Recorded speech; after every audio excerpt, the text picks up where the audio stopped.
PlayStation Drive is starting. While you wait, make sure to like the video, subscribe to the channel, and hit the bell icon on YouTube to be notified of future goodness. If you enjoy our show, we'd love it if you gave us a 5-star review or rating on your podcast service of choice. To continue the conversation, join the Carpool Gaming Discord, where you can find a wholesome community to have a chit-chat with. For some exclusive content, you can also support us on Patreon. And finally, don't forget to check out the Carpool Gaming website for an awesome range of merch. Links to all that and more are in the show notes, but without further ado, let's get revved up for the PlayStation Drive.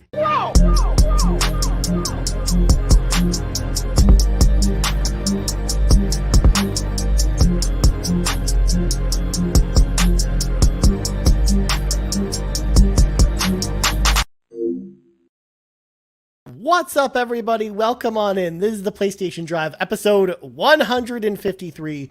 I am one of your hosts, Ryan, and I am joined, as always, by Ron, Matt, and Fulia. How's everyone doing on this lovely, lovely evening? I'm going to start with Fulia because I can tell you're very, very sleepy. I'm so tired. I was going to say, we had a long morning already. Or a long evening, I guess, for you. I guess it's because it's the morning for you. It was the middle of the night for me, so it was like my sleep time has been sacrificed, and I am now here. Koala strong. Yes, it's going to be all right. But I'm here, and I'm ready to go. She's on my sleep schedule now. Yeah, 5 hours. Oh, baby. boy. Only this weekend. Only this weekend. Don't let Amanda hear that, though, or else. Making a life change. Yeah. Making a life change. 5 hours. Yeah. Look, Amanda will be happy to know that I had pancakes for breakfast, so that's all. I was going to say, you No, makes started up your for day it. off well. Yeah. Yes. Yes. Yeah. But Matt and Ron, how are you guys doing? Doing good, man. Yeah. Feeling good. Feeling strong. Ready to go. That's good. That's good. You know, the weather, the sun was shining. The weather was nice today. I didn't go outside or anything like that, but you know, the weather was good. That was your regular segment for this week's show because I also have had a very long day today. I was about to say, you didn't have a chance to go outside. Look, we only stream. I mean, today was the shorter day, Ron. We only streamed for 5.5 hours today on Twitch. So Only. Yeah. it was short. It was shorter than yesterday. I was like, oh, we were there for almost 8 hours yesterday. So there we go. Speaking of all that, we should probably transition into some housekeeping. Because we got bunch of stuff to go over here. Number one, we have new patrons over at patreon.com/carpoolgaming, starting with Drellesh, who's back at that gold member tier. Of course, the official tier of the PlayStation Drive at that gold member tier. And back. the good sir who joined the ad-free all-in-one tier. So shout out to both the good sir Welcome and back, Drellesh. good. Welcome back. Yes. Welcome on in to the Patreon. And also shout out to all of our patrons over at patreon.com/carpoolgaming. Of course, we all have lots of exclusive content over there, like the Pants Patreon podcast for patrons podcast with Sean that's going up tomorrow morning. We also currently have our wrap-up shows for Summer Game Fest on Patreon as well, if you want to go listen to those, as well as a whole bunch of other content over on patreon.com/carpoolgaming. So check it out. Check a look, as the kids might say. Speaking of Summer Game Fest, of course, Summer Game Fest is still happening. We're only 2 days in of 4, maybe 5 days, depending on if Nintendo wants to do stuff. Tomorrow on the docket, we will be watching the Xbox Showcase. I know this is a PlayStation podcast, but the Xbox Showcase is happening tomorrow, and you can bet your bottom dollar there will at least be some PlayStation games there. I mean, at some point, I would assume most Xbox games might be PlayStation games at some point anyway, so it might be... I'm gonna watch it. It's going to be worth watching, for sure. Yeah. So we will be watching it starting at 1 p.m. Eastern Standard Time tomorrow, or today, if you're listening to this on the Patreon feed, the day that this goes up. And then on Monday, we have Ubisoft. At 3 p.m. Eastern Standard Time, we'll be watching the Ubisoft Forward. And then, of course, if Nintendo has an event this week, we will, of course, be covering that as well as the 5th and final day. And, of course, we have post shows for all those over there. And we're watching them, of course, over on our Twitch channel, twitch.tv/carpoolgaming live. Head on over there. Or if you're watching on Twitter, like a lot of people are, like 12 people are currently, then you can also see it on Twitter as well, at Carpool Gaming. Please be excited. Also, Ron, tomorrow's a special day for you. Or today, It is. if people are listening on Patreon. The Xbox Showcase? But beyond that, I mean, I Oh, don't want to no. spoil it for you. No. So, Come on, you Ron. can tell the Tell folks the at people. home. Tell the good people. Yeah. Okay. Tomorrow is Tell the good Xbox people. Showcase. I, too, am excited. Let's do this. And It's Ron's birthday tomorrow, and he's too Thank prideful you. to tell us about it, despite the fact that I asked Ron before the show if we could announce that it's his birthday tomorrow. But also, if We're you're not living in asking. Australia, We're it's announcing. today. So happy birthday, Ron, from Oh, Australia. thank you. I have a good day and tomorrow. Happy birthday. Yeah. Thanks a That's lot, right. It's a Matt. birthday weekend. If you hadn't announced it last year, I wouldn't have to be worrying about this. Happy birthday, Ron. How does it feel to be turning 29 tomorrow? I wish. Yeah, I do too. Add a actually. few years to that. Just a few. Just a few. Just 1.5, right? That's how that works. 29 forever. That's how we look at it. Forever. Yeah. In heart. Not in body and mind. Oh, But it's a special day. Thank you, It's everybody. just, look at all the happy birthday shout outs. Look at that. No, it's a special day, Ron. It's your day, so hopefully you're treating yourself besides the Xbox showcase, because you deserve it. You deserve to treat yourself, my friend. Thank you, friend. I will. Also, shout out to your fave weeb, who is currently also in Australia. So it's Oh, technically yeah. your birthday another right now as Australian. Excellent. Go. well. Look at that. Get all the Aussie fans that. in here. Yeah, All right. you're not the only one, Fulia. Yeah. More I know. Australians. You, more than one. I was concerned that all the references to Outback Steakhouse would just keep them away, but you know what? They seem to enjoy it, I guess. True Australian cuisine. Outback Yeah, Steakhouse. bring in all the Australians. All the Australians are welcome. Well, See? keep your That's spiders. Don't bring the Aren't you- spiders here. Oh, Aren't you no, glad believe you me. Even I sacrificed- don't want them. Fulia, aren't you the glad you sacrificed sleep in order to be here for this? Oh, yeah, totally. Wow. I don't know if you can tell. My voice is going. Yeah. We should probably just get into the show then. We got let's lots roll. to talk about tonight. So, Thank you, Scott. Matt, you had one other thing you wanted to promote, right? One more little thing for housekeeping. Welcome back, Drellesh, to the Patreon tier. But Drellesh also came back to the Backtrackers. It's been a while since I was able to attend a session, and on the session he came back. The wheel that was not rigged had selected him to pick the next game, and he has selected Little Goody Two Shoes, and we're meeting up on June 29th. It is currently on sale on PlayStation, so you can pick it up there, but it's also on Xbox and Switch. I'll talk a little bit more about it later because I did start it, but it's a spooky game. It's an interesting game, so if you like that kind of anime spooky stuff, definitely check it out. And we're meeting up on June 29th. Good pick, Drellesh. Good pick. Yeah. Anime spooky stuff is good. I like spooky stuff. So, I mean, we saw. I'll lots get of more that into it today. later. Yeah. So. Nice. Oh.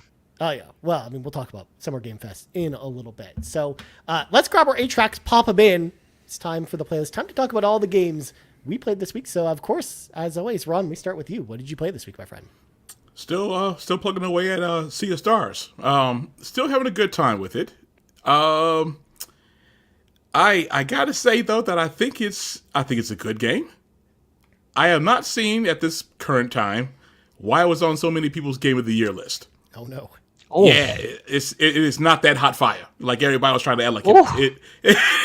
I don't know if I played too many RPGs, so maybe I'm jaded a little bit. I'm not sure, but this Sea of Stars is, like I said, it's a really good game, but it is not no Game of the Year worthy or Game of the Decade or Game of best RPG of all time. I saw a lot of people sitting there calling that, yeah, and a lot of titles were getting thrown out when that game released, and I'm like, it hasn't deserved any of those to me. But like I said, we'll see. I'm not done with the game yet, so maybe some things are going to turn around and we'll see where it goes. But right now, the story hasn't done much to tell me that this is like something I'm going to put in my best games I've played list. That's for sure. Ryan, Fulia, are you getting shivers? Because that was ice cold, wasn't it? Not really. I was just being honest. Yeah. To be honest, I haven't even played that much of it myself, so Ron's definitely way ahead of me. So I'm not quite sure how that kind of compares to my thoughts. So I do need to go back to it. I literally haven't started it yet, so Yeah. I don't know either. But at the same time, it felt like it was from the heart. Like Ron was, being honest about his feelings, and that's okay. Like we talk about it all the time. We get those questions from time to time as well. Just like what games that everyone loves that you just aren't as in love with, and sometimes that just happens. And No, it's not that Balsa. you hate. It's not that you even hate the game. You're just like it's just Yeah, not as good as everyone said. it's a really good game. It's just that it's not Yeah. it's not Game of the Year worthy. But like I said, I am not done with the game yet. I don't even think I'm even at 50% probably.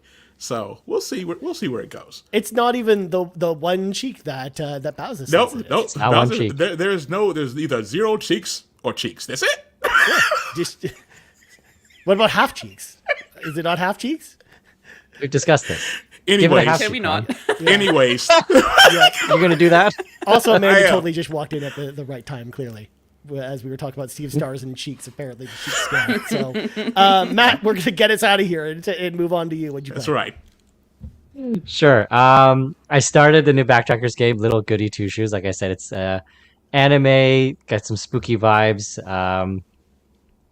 It's like top down. It's got a lot of mystery to it. You're trying to figure out what's happening in the village. It seems like you'll meet a bunch of people. They'll give you some errands to do, but there's obviously something very ominous and spooky happening. So I'm curious to see what happens. And then I did post something on Twitter, and then Kevin Ainsworth told me that his brother enjoyed it because there are multiple endings. And I figured, well, you know who likes multiple endings? This guy. So we'll see. So far enjoying it. But yeah, it's got this 90s vibe to it, like this aesthetic where it looks very hazy. It's not very HD. And yeah, I don't want to spoil anything, but like it seems a little colorful, but then really, really stuff that makes you feel uncomfortable happens in a good spooky way. So I'm very curious to see where it'll go. And surprise to nobody, I'm still playing Final Fantasy VII Rebirth. I finally made it to chapter 12. I did spend a few hours last night, but I finally did it. I defeated what I've been told is one of the strongest summons, which is Odin. So if you've played that game, if you faced off Odin, for lack of better words, he's like a poo-poo head, because if he hits you 10 to 15 times, he basically one-shots your party. And then, luckily, let's say you were slapped on some revival earrings and you come back, he hits you 10, 15 times again, he one-shots your party. So the first time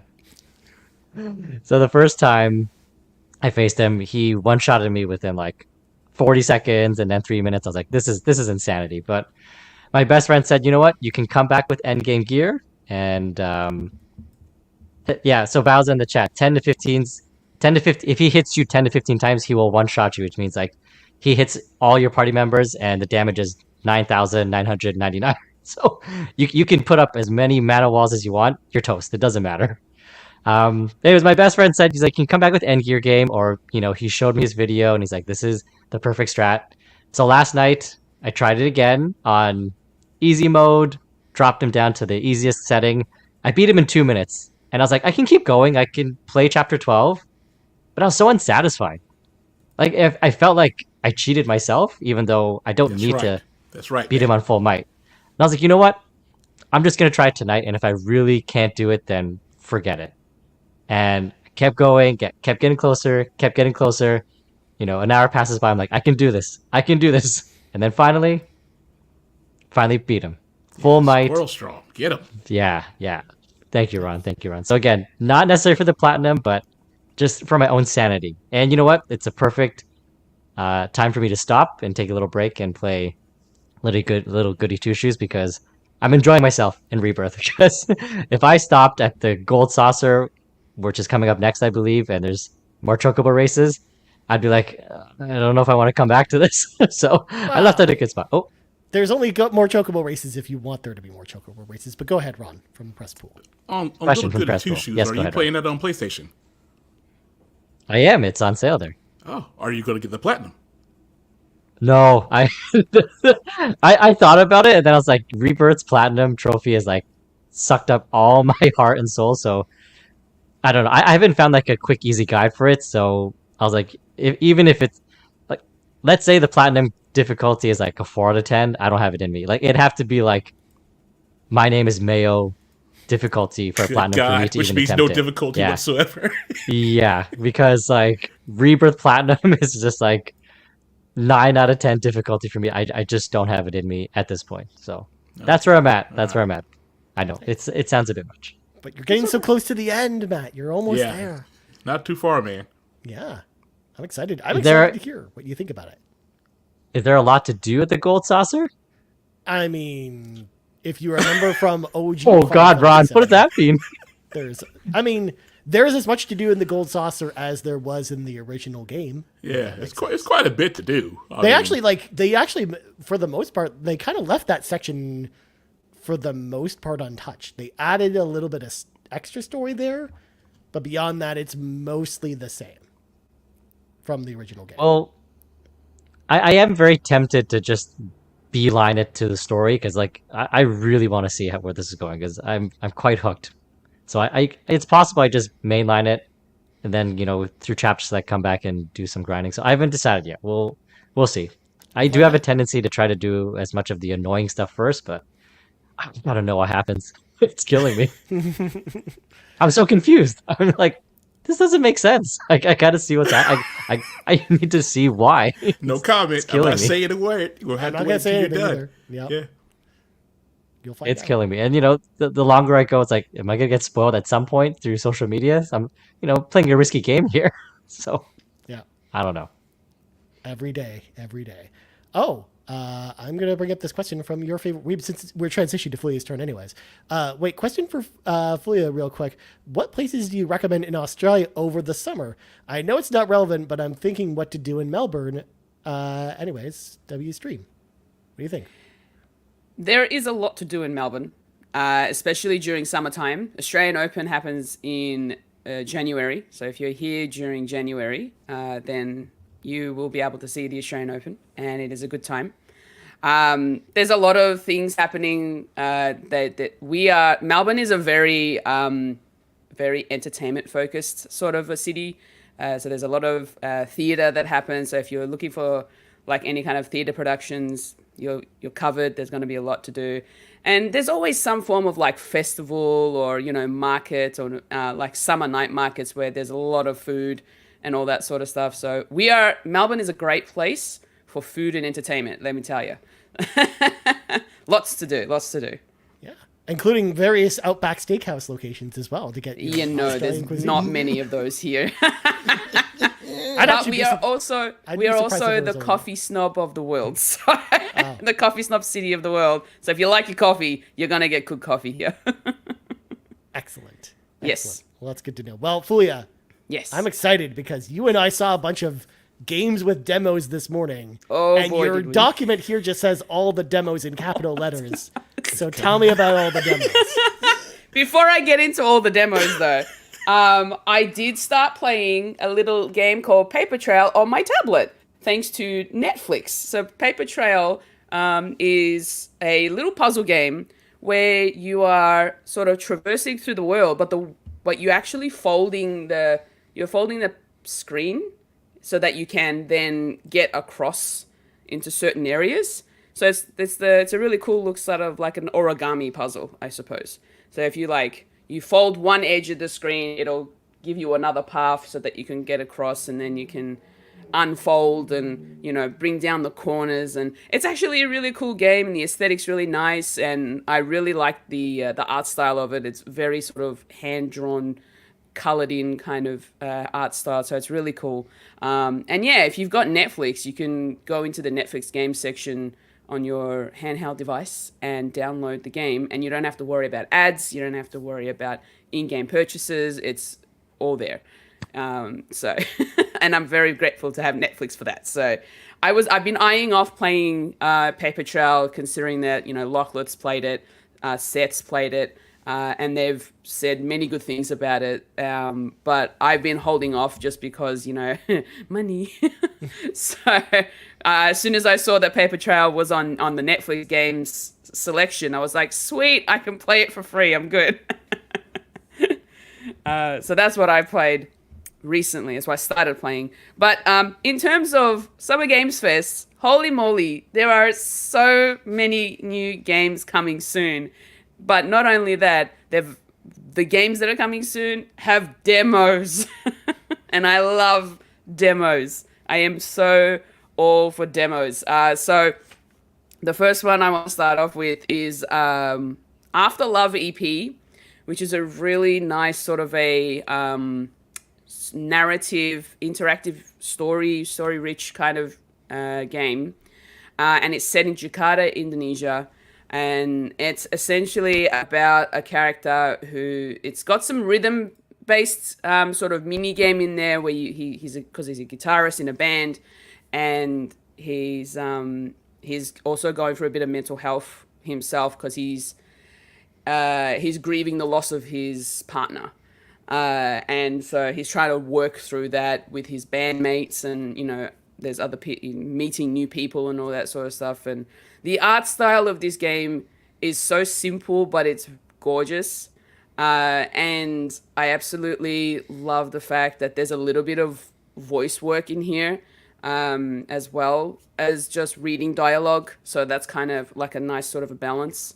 And of course, just the actual rhythm game that you're playing is, because he's in the band, you are playing him as the guitarist. So you're playing the guitar.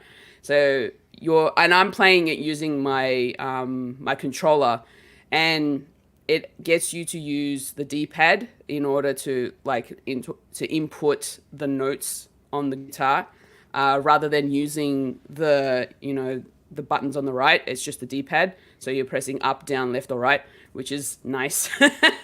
The other nice thing about it, though, is that they've implemented the rumble features in the controller for this game, which is really cool. So while you're playing the guitar and you hit the notes, it rumbles in your hand. It's like, oh, that's really cool. It's a nice little touch to it, like a nice little experience. So yeah, After Love EP, definitely check that out. Hasn't been released yet, but the demo is available. Another one that I've played is While Waiting. Oh my god. I played the demo While Waiting. You played the demo while waiting for other demos to download. Yes, essentially. That's the purpose of the game. You play games while you wait for things to happen. Like, if you're waiting for the washing to be to finish washing in the machine, if you're waiting, in a queue to go onto a ride, or all sorts of different waiting scenarios. And that's what this game's about. So there's timed situations where you're waiting for something. So say you're at a bus stop, you're waiting for the bus. It makes you look for certain things that you can do to unlock stickers. So they're the achievements, essentially. And it's actually quite entertaining. Because you're looking around to see what you can do. You're trying to grab things.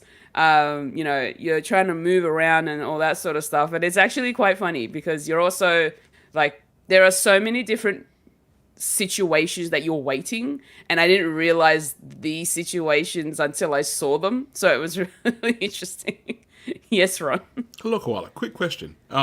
So would you suggest this game when Matt is going on and on about Xenoblade Chronicles? I mean, you could play it while while you're waiting for him to finish. Excellent. I might have to engage in this. I might have to engage in this. Yeah. Stop it.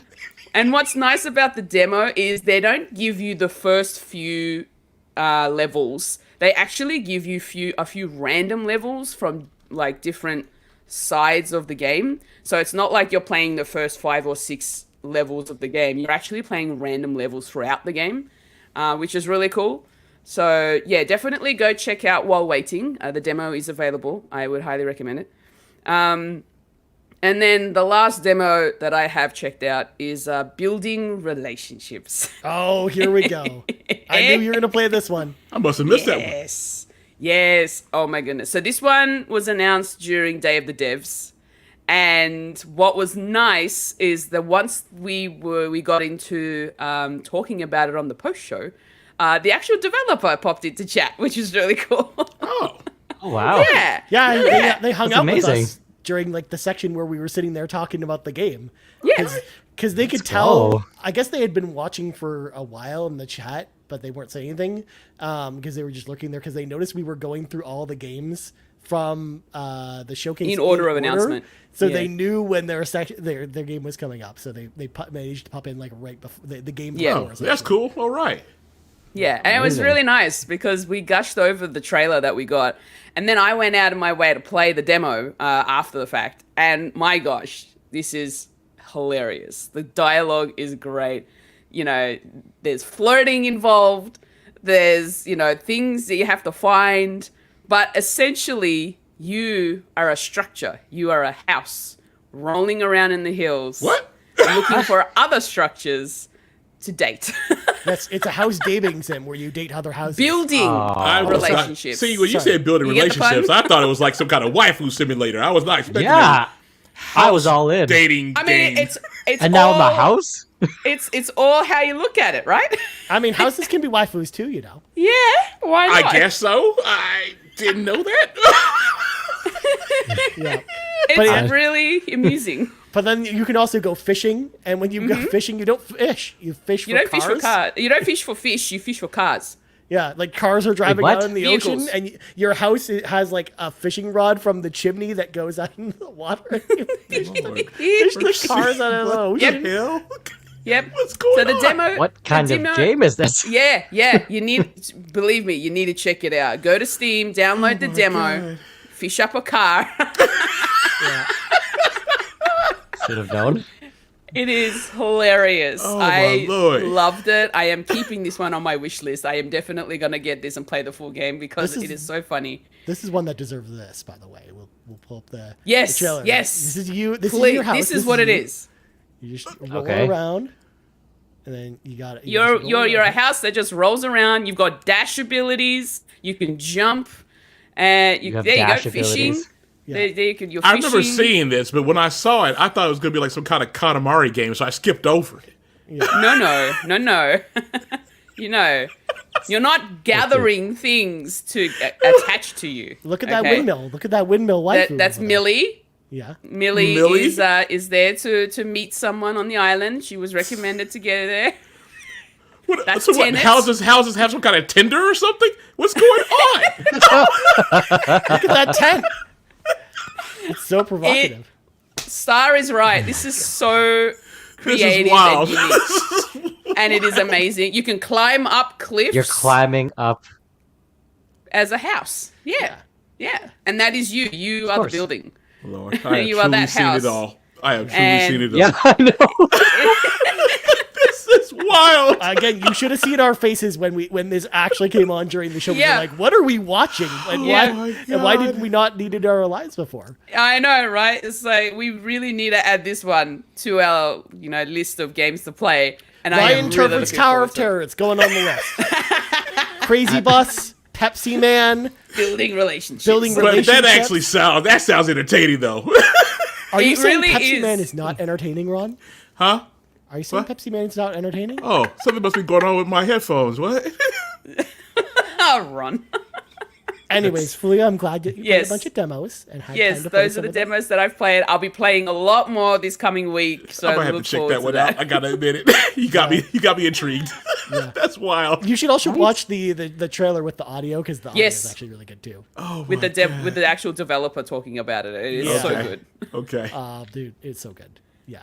So there we go. As for me, I had kind of a light week from gaming this week because there were a couple days where I was kind of confined to my room and couldn't move, so I couldn't play a lot of games besides some handheld games anyway. So I played. I went back and played Streets of Rage 4 because I just felt like I was in the mood for it. Just did it at like I basically beat the game twice. Just in two like full sessions of Streets of Rage 4. I had never played it though with the new characters because they did release DLC eventually for Streets of Rage 4 called Mr. X's Nightmare that added 3 extra characters to the game. So I wanted to play as the extra characters. Of course, we had Max returning from Streets of Rage 4. Streets of Rage 2, and then we had Ethel, which was like this police officer you meet in the story, and then this other bad guy that you get to play as well. So I loved getting to play as the new characters, especially Ethel, because she was such a great character in the story. So it was cool to actually play as her in the game as well. And she's like a badass cop. So I loved playing that.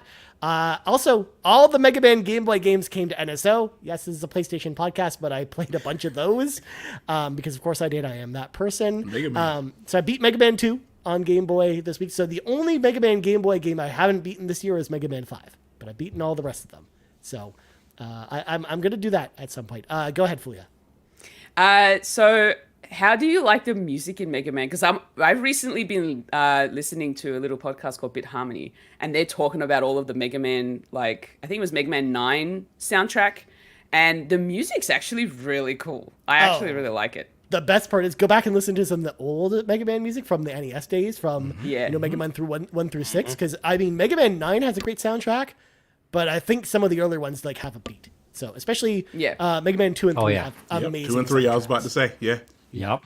Iconic stuff. Yeah. Yep. I have a soft spot also for Mega Man 1 soundtrack as well, but and then Mega Man 4 I think has also got some great music too. So Koala should play them.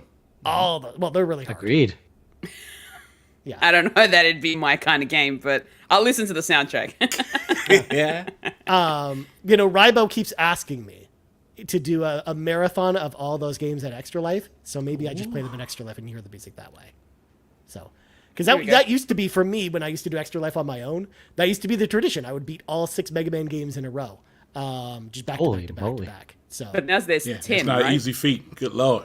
Well, there's actually 11 of them. And then 11, there's also the Mega Man X games and the Mega Man Legends games and the Mega Man Battle Network Mega games. All the Mega Mans. There's so many. All the Mega Mans.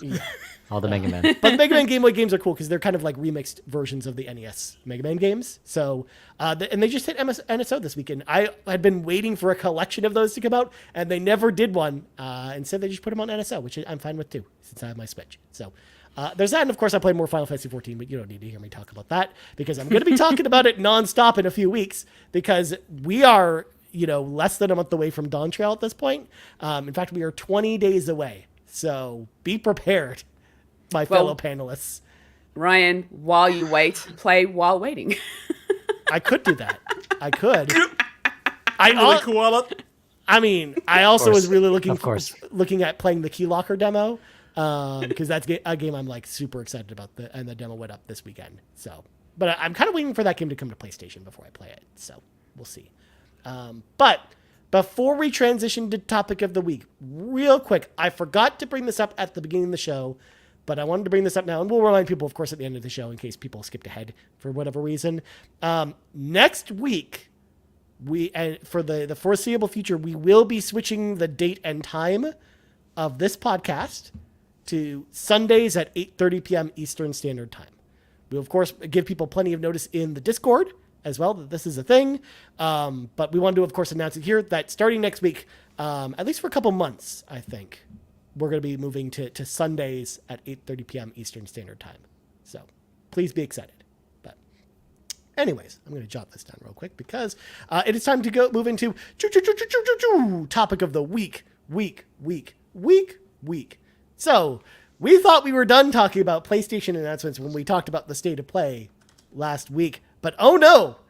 PlayStation showed up at Summer Game Fest, and we're going to talk about PlayStation stuff at Summer Game Fest. Now, we're not going to go through every game that was announced for PlayStation at Summer Game Fest, but the four of us have kind of been, checking in on Summer Game Fest. I wrote down kind of on our document that we share kind of my highlights. But then I would love to know from the rest of the panel what some of their highlights were as well. But we got to talk about the big game that Sony first party announced that I guess the reason they announced here is because it is it's also coming to Switch and not just PlayStation, but Lego Horizon Adventures. We had heard rumors about this for forever, but it got its official announcement. We don't have a time frame other than it's coming out holiday 2024. That's it. That's all we know about it. But it had like a fun trailer where Aloy was hanging out with a dude in a hot dog costume, and they were fighting robot dinosaurs, and then they were building up their town, and then there was like Horizon dance parties going on. It was a whole thing. But I want to know what did we think about this game, Ron? How excited are you for this game, man? I mean, man, I'm not like the Lego games guy, but it looked fun. People who are into Lego and are big into Horizon, I don't see why they will not probably enjoy that. Like I said, it's not for me, but the game looked fun. Seeing the dance party was a little bit surprising because I was like, is the world not ending here in this one? I mean, well, it's Lego, so it's going to be probably cheerful in some way.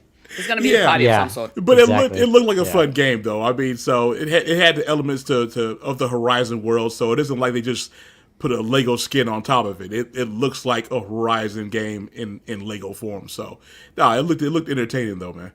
Yeah. Matt, what did you think? Yeah, I'm thinking about the other Lego games and like they always put like a twist and charm to it, so the situation doesn't seem as dire. Like even like Marvel superheroes, like pretty sure Galactus is in it, but it's still comical, even though the galaxy might come to an end. Like they're still doing jovial stuff, so I'm not surprised that that's continued with Horizon. I'm excited, but I'm not gonna lie. I don't know. In my opinion, I was pretty close to my prediction that Horizon Zero Dawn just needed to be a remake, not a Lego spin-off. I was close, at least in my heart. I know I'm not getting any points for it, but very close. I very mean, close. we don't know for sure, but in theory, it might just be the old Lego games where they basically recount the story of the 2 Horizon games in Lego Horizon. Oh, so it's kind of like a reimagining. It still doesn't count because it didn't happen at the time that you said it was going to be announced. Stop trying to get points. You reach it, man. For an event that had has to already try. come to pass. Ron has already gotten the crown. It cannot be taken away from him. I had to try. Yeah.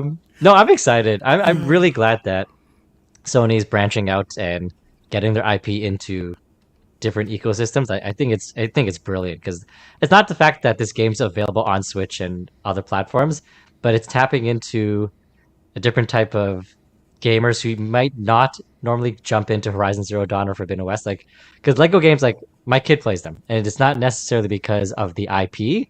It's because he likes Lego. So at the time that we played DC superheroes, Marvel, like it's not because he was into it. It's just because that he liked Lego. But after playing the game, now he reads those books.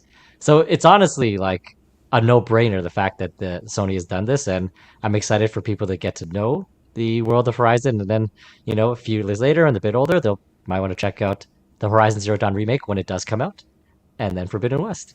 So And I'm that'll be in excited. time for the TV show or the movie or whatever. Horizon Maybe stuff's so. coming. Maybe so. I am a bit shocked that it's not coming to Xbox though. That surprised me since they have it on Switch. Why not go for everybody? I was a little bit surprised, especially since Xbox is starting to share with PlayStation. So it's kind of like you could have threw a bone on this one, but hey, guess old rivalries die hard. I guess I don't know. I was gonna say that they're still upset about something. I right? guess. So- It's either that or I feel like it might just be that they look at it since it's a family game, and the reason it's coming to Switch is because so many parents have Switches, whereas not as many parents are buying, Xboxes for family games. And I think that plays a little bit into it. But Fuya, I know this was one you were excited about before it was announced, but now that we know it's here, what do you think?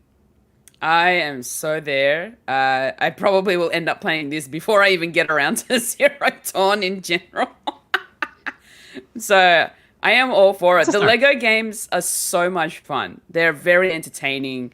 Just the way that the characters, have their own little dialogue and they've got their movements and all that sort of stuff. It's just a lot of fun. It's just, laid back, fun, family fun. And I'm all for it and I'm ready. And yeah, I think that's probably where, if I start playing Lego Horizon, and that might interest me a little bit more to play Zero Dawn. You should. It's a great game. I do have it. I just haven't really had the time to get around to it. So maybe this will entice me to go and actually play the game a bit more. So yeah. Excellent. Yes. Yeah. Yes. Nice. Yeah. I'm excited. And yeah, like you guys brought up the point as well. Like, I hope that they do this with more of their franchises. Like, we talked about it when, during our kind of post-game wrap, but I was like, what if they did Lego Last of Us or Lego Uncharted or Lego Uncharted would be man. Oh, that makes so much sense. Lego Ratchet and Clank? Like they could do all kinds of crazy stuff. I think it'd be fun to take some of their more serious franchises and kind of turn them into Lego. I wonder if Lego the golf club Infamous. thing will still happen in probably. Lego Last of Us. Yeah, Lego Infamous know what? would be so cool, Ron. Oh my Lego god. God of man. War They'll find might a way. actually be more entertaining to play. Oh, that's true Oh, too. no, you did. That'd be great. Whoa. That'd be so good. I said it. Can What's you happening? imagine? Well, God Oh, of War yeah. is entertaining anyway, ma'am. How dare you? But we have the Entertainment best for the of both kids. worlds because what they could do. Hear me out on this one because we have Astrobot coming. What if they did Lego Astrobot? Yes. And then it's a celebration of PlayStation with a bunch of PlayStation Man, that would characters. be a in Astrobot. million seller for sure. I Slam will. dunk. Day right one. there. Day Yep. one. You're welcome, Sony. Yeah. Oh my god, that'd be so cool. Yeah, I love this Mm-hmm. idea, and I cannot wait to play this game because Star I theme too. of Ratchet and Clank. Started thinking about Ratchet and Clank for one of them. Yeah. I think Ratchet and Clank is a great pick for something like this too. So yeah, I love the Lego games as well, and in fact, like what we saw from this, it's it seems very different from Lego Star Wars, the newest one that came out, which is like that one was more of an open world game. This looks like more of the older style Lego games where it's very linear, and you're going like kind of level to level. And those are the Lego games I actually enjoyed more because I didn't really love it when they did kind of the open world thing with Lego Star Wars. So that actually gives me hope that this is going to be a very fun game this fall. So I can't wait. But yeah, between this and Astrobot, like I think they got a very solid 2 games this fall, I think. Yeah. Easily. Yeah. The other big PlayStation game that, again, is not a first-party game, but you would be mistaken if you didn't know it wasn't because it's got PlayStation marketing all over this one. Phantom Blade Zero. This is the game that closed out Summer Game Fest. We actually learned more details, not just from the trailer, which was it was assured to us multiple times that was gameplay because people didn't believe them the last time they showed it. But we also got event details from IGN Live that happened afterwards where people got hands-on with the game and started talking about it. And people are talking about this game like it plays like Devil May Cry, but it's got Souls-like elements, essentially. Like, the combat is very similar to DMC5.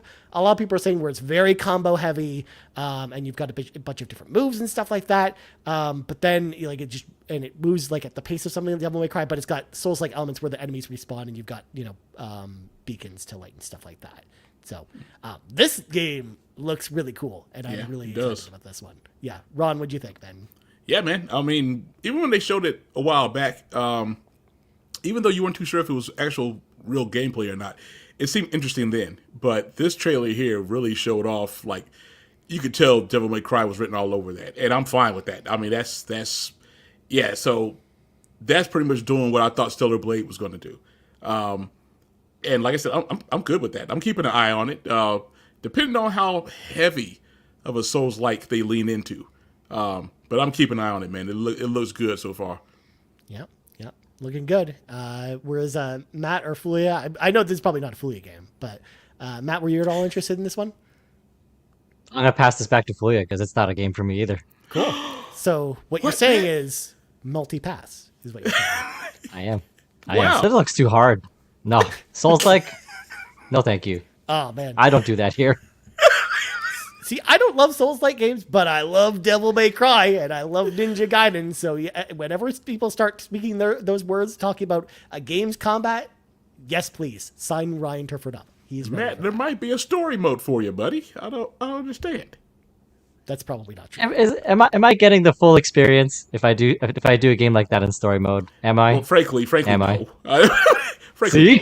No. I'm just trying to get you to play it that way. I don't do that here. No, I'll let other people play and I can watch it. I'll cheer you on. You can do it. Excellent. That's what I'll do. Excellent. Yeah. All right. Next up, I want to talk about this one. Alan Wake's DLC, Night Springs, for Alan Wake 2. I was so excited about this announcement because I love Alan Wake 2, but I also like a lot of Remedy's other games, and this DLC, you don't play as Alan Wake, but you play as a bunch of characters from other Remedy video games. Like you're playing as the protagonist from Quantum Break in one of the episodes, and you're playing as the protagonist from Control in another one. This is out right now because they just basically shadow dropped it the day after Summer Game Fest. So if you've got Alan Wake 2, you can go ahead and pick that up now, as well as, this will make Matt happy, a physical edition of Alan Wake is coming. Alan Wake 2 is coming. There's been a digital-only release so far, but there is a big collector's edition as well as, various other editions of the physical game that you can go pick up as well, which is exciting. Here you go, Matt. Have they confirmed if it's a digital code in that box or is it a disc? That makes a difference. It is a disc. It's a disc. Not only that, they also confirmed that the DLC is also on the disc and you don't need to download it. Yes, let's go. Thank you. Physical media forever. Well, make sure you buy the PlayStation version. Apparently, the Xbox version, the second DLC, didn't fit on the disc. Well, there's that too. But what? No, that's right. So you had to buy the PlayStation. You had to buy the PlayStation version, man. Yeah, but they're both the same disc. No, are they not? They're not the same. Blu-ray discs. Yeah, apparently PS5 discs are bigger from what I saw on whatever I was reading. Yeah. No, the only downside for Matt was just there's no steelbook for this. It's slipcover only. So, I'm sorry, man. Even in the giant collector's edition, there's no steelbook.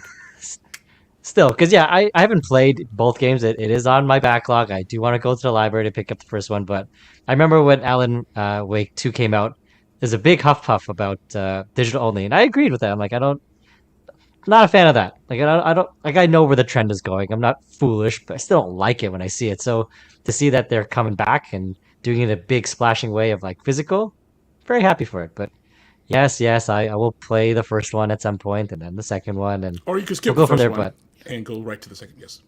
Or you know what? You just do what Yarden says, and just everyone just buy the game. You don't even need to play it. Just buy the game so we can have Control 2 someday. Yes, Yarden. Yes. Yes. Is Control it not a full experience with the first game? Is You it can not a just full watch the experience? Let's Play of the first one. Don't even watch the gameplay. It's a snooze. I mean, Oh, wow. I mean, you kind of need to play the first one first. I'm not gonna lie. So You can full watch experience. a Let's Play. You can watch a Let's Play of that. I did. I not understood the every bit same. of Alan Wake 2. It is the same. Yeah. It is the same. I also The feel like this first one's not good. I also feel like Alan Wake 2, and you might feel the same way, Ron. That's totally actually a Matt game. He just doesn't know. It is. It is. 100% is. And I just don't It is. know it. I love that. Because that game the hype totally levels just up, plays. eh? That game just totally plays like Resident Evil 2. It totally does. So Really? I will be legit shocked if you do not enjoy that game. yeah. The second Plays one like, specifically. oh man. Yeah. The first I one. still gotta plays play the very- first one. I can't. I still gotta play Enjoy. the first one. I can't. I was gonna say I played it again for the first time in a long time last year, and it was rough in some parts. But the story's really good. The story's really good. It's just the Yeah, the story. Yeah, the story is fine. It's the playing part of it. Yeah, the gameplay is not aged well for the Yeah. first one. So, and they I'm didn't now a finish- bit worried that if I play the first one and if the gameplay is as bad as the two of you are saying, it turns me off completely from even trying the second one. I'm just being very honest and real. That's possible, but I don't know. I still gotta get the experience myself. No, Yeah, you it's do. been remastered. You do. Quick side note. Quick side note. Oh, I know, Ryan, we gotta pull this Ryan, up. can you ban Seth, please? No, we can't ban him. This is a lovely call. Seth, great idea. Lego Lego goes to Goes to Tsushima. Tsushima Then he'll actually would play the work. game. Yeah, It'd be Yes. really good. Oh, that'd be so cool. Yes, and then Actually, Seth will that- play it. that 'Cause it'll would be on actually Switch. be really cool. Yeah. Don't get me See? wrong. It would be an awesome game, but Seth is not going to play it, even if it's in Lego form. He would You play don't it. know It'll be that. on Switch. He'll play it, and then Seth he'll is love trolling. it, and then he'll come Seth back. is trolling. I know No, a troll when I see he's one. not He's trolling. trolling. No, there's no way. He'll I'm do a master it. of He'll it. do I it. know what I see. Oh my God, Riley King brings up an excellent point here. Because if they did Lego The Last of Us, they could combine the stories of 1 and 2 and make it one full experience. Riley, don't do this. It could be. That's Riley King. It actually My would be man. one full experience at that point. And then that's when I'll play The Last of Us in Lego form. Boom. Really? There you go. See? Oh You don't my want to. gosh. You don't want to be the golf club scene. You don't know. Okay. She'll get I it. know what It'll you're just be talking very. about, but no. It'll be jovial. Like I don't know how they'll do Yeah. it. I don't know how to go. Maybe Lego bits go all over the place. I guess. Yeah. Look, That is what they do. Yeah, Ron, that's actually what happens. you gave the wrong impression. Rybo, now, your running mate, seems to think now you're anti-Ghost of Tsushima. Oh, of course not. Of course not. That is my favorite game of all time, Running Mate. But Seth is not going to play that game. He is trolling. He is trolling. Do not fall for this. I still feel like he can be coerced in Extra Life to play that game. Yeah, maybe. It's for the kids. It's for the Incentive. kids, Seth. It's for Yeah. the kids. You know what, Sony? Bring Ghost of Tsushima to Switch. Then Seth will play. The only way that's Never happening gonna is happen. Lego Ghost of Tsushima. You know it. Yeah. I was gonna say, yeah, That thing couldn't It's not run gonna Ghost run if it properly. tried. yes, it's not gonna run properly. You got to do a Lego version. Yeah. No. That thing will explode before Ghost can even get to the start screen. Help. You see, he says he'd play it. He says he'd play it. See, commitment. There you go. Man of his word. Anyways. Once away, Anyway. he's trolling because he knows the Nintendo Switch cannot run that thing. Fuya makes a great point. Anyways, Let's go. I have two more I want to mention, and then we'll kind of go around because I want to know what everyone else wanted to talk about. Civilization 7. Oh my God, y'all! I was so excited because everyone thought this is going to be Borderlands or it's going to be BioShock when 2K said we got a big game to announce, but no, it was Civilization 7, which that's music to Ryan Tuford's ears, ladies and gentlemen, because I am a huge stan for Civilization. That game to me is like something that when I start playing it, I just can't put it down. It's kind of like Final Fantasy 14, but even more addictive to me than something like that, where basically I'll start playing that game and then 16 hours will go by and I'm like, what just happened? Dear Lord. Yes. Oh my God. I love the Civilization games. They're just, so fun to play. And I cannot wait for Civ 7. And it's coming day and date to consoles. That's why we're mentioning it here on the PlayStation Drive. It's coming to PlayStation day and date. And I cannot wait to play this with friends, because Rybo's already saying, yes, we need to play some Civ. I definitely want to play some Civ with Rybo. As well as anyone else who wants to play by email or Hey, other if Running Mate is a fan of it, then hey, it's all good. Yeah. Strategy. And then last one I want to mention, Dragon Ball Sparking Zero got its release date. I don't know if we have Dragon Ball fans in the house that are excited about this, but it's coming out this October, the week after Silent Hill, essentially. But the internet is very excited about this game, about the release date for it and everything else. I just don't really like the Budokai Dragon Ball games, and this is kind of the spiritual successor to those. Yeah, I'm not a fan of those. Yeah. No, thanks. Yeah. I'm just depressed that it's not just Dragon Ball Fighters 2, but whatever. But it's coming out this October, so please be excited. So there you go. That's all I wanted to bring up, but I want to know from the rest of the panel here, starting with Fulia, because she's counterclockwise. Fulia, are there games coming specifically to PlayStation that we saw over the last day or two that you were excited about, if any? Not very many of them, to be honest. A lot of them are going to be definitely PC centric. But I'm pretty sure there was, I think, 1 or 2 that were coming. But yeah, I don't have anything specific in mind that I'm excited about personally. Okay. But I'm sure some of the indie stuff that'll be coming to PlayStation will be really good. I know Never had another trailer at, I think it was it Day of the Devs or no? It was just at Summer Game Fest proper. Yeah, it was. Yeah, Summer so Game good. Fest, that's right. And that's confirmed for PlayStation. And so is After Love EP. Yeah, so that looks so good. After Love EP is definitely going to be there. So I'm very excited to check that out on PlayStation.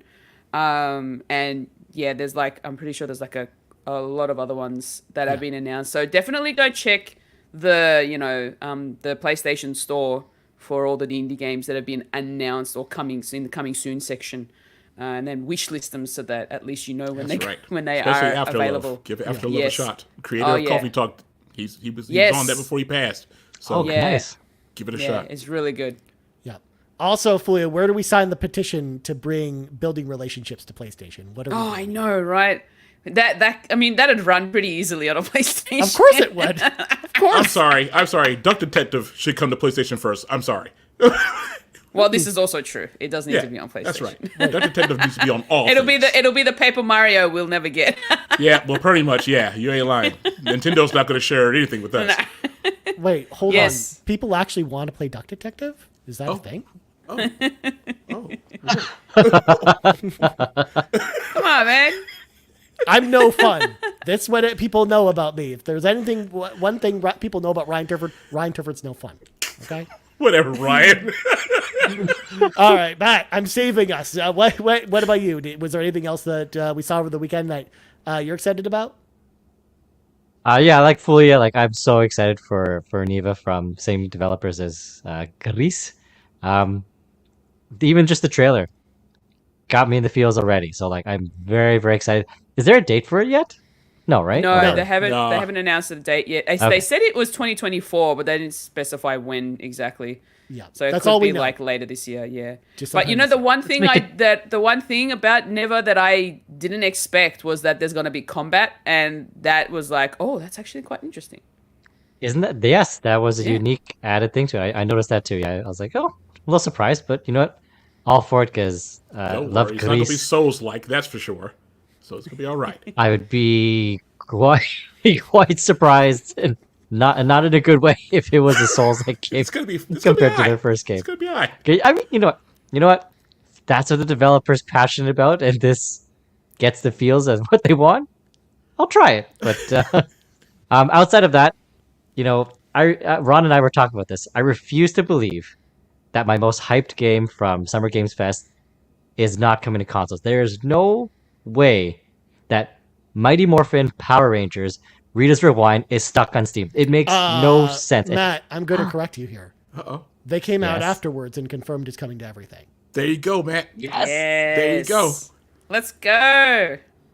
Oh, I have watched that trailer too many times. Like as soon as the music hit, the animation style, the old school combat, I was like, just put this into my veins, Took you back please. to season 1, didn't it? Mm-hmm.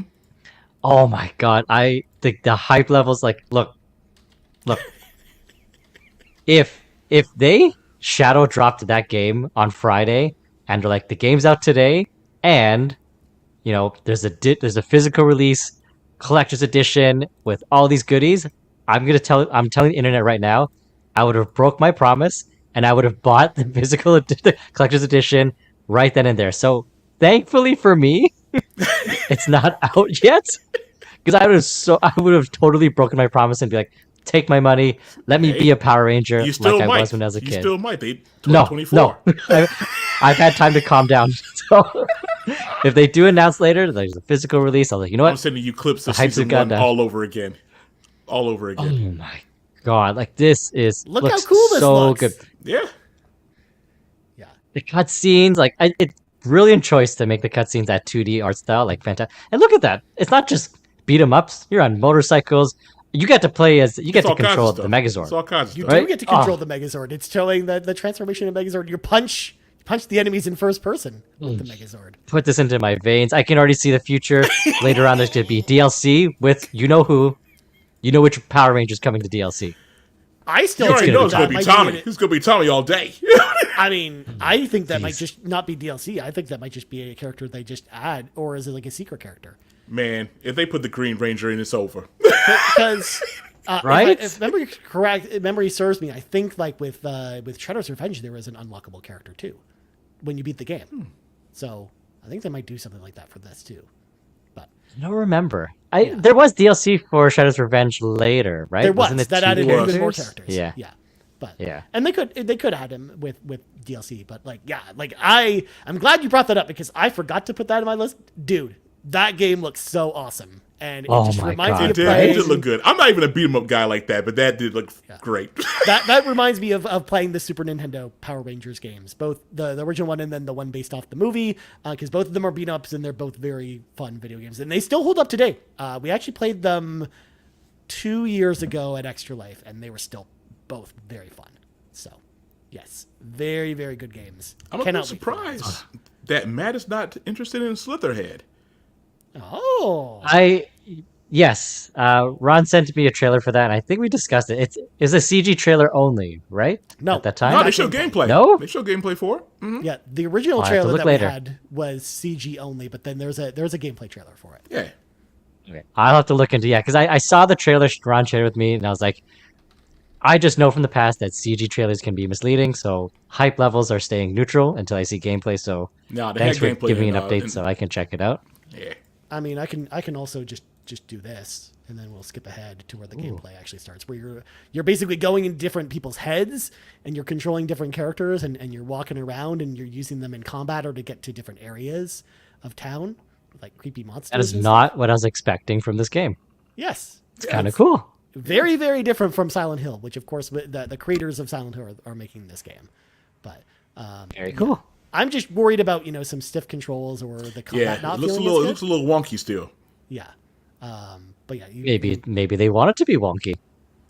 that's true. Maybe It could adds be. to the It could be a spookiness. design choice. Purpose. Yeah. Yeah. Could be. Not yeah, a koala game. It's not. Not a No. koala game. Oh, I'm very surprised by this. What's wrong? You don't like 5-armed mantis? What's the Nope. problem? Yeah. Nope. So cozy and so wholesome. Come on. No. It's fine. It has farming in it. Don't you dare. You're farming monsters. Farming bodies. There's also tons of parries as well. So if you like parries, this is Ooh. Multi-pass. yeah. I have to think about it. But yeah, Power Rangers, this one's on my radar, and the Bloomhouse games. What was that 2D one called? I think it was There were a bunch of them. Grave- there were like Grave 5 Seasons. different games. Okay. yeah. No, Grave Seasons is the one that really stood out for me from Bloomhouse. So yeah, quite a few games on my radar. They'll have to wait till 2025, but yeah, I'm still excited. I am. We gotta play Power Rangers together. Fully, are you a Power Rangers fan? I am. Excellent. I'm right. OG Power Rangers though. The from Yeah, the season original one. Season one's first season. the best group. That's it. Yeah, I couldn't do the rest. Yeah, man. Well, we're just all of us here are kind of at that age group where we didn't really. Most of us were just aged out of Power Rangers by the time season pretty 2 much kind of rolled around, or I should say the other groups kind of rolled around, right? Yeah. So Yeah. No, season I one. forgot the OG, to I love it. mention one other game and how could I, because I'm such a Harry Potter nerd. Quidditch is coming to PlayStation. Harry Potter Quidditch. That's right. Yes, please. I am ready. I'm a fan of Forgot Hogwarts, but I saw that Quidditch, and I was like, whatever. No, It was the only sports game we got out of that showcase. that's true. Now, Fulia, we missed this. We somehow missed this very big point when watching Summer Game Fest, but I don't know if you caught this. Did you notice at the end of the trailer that the game is coming day one to PlayStation Plus? No? Really? Yes. In fact, it's Oh my gosh. $3.99.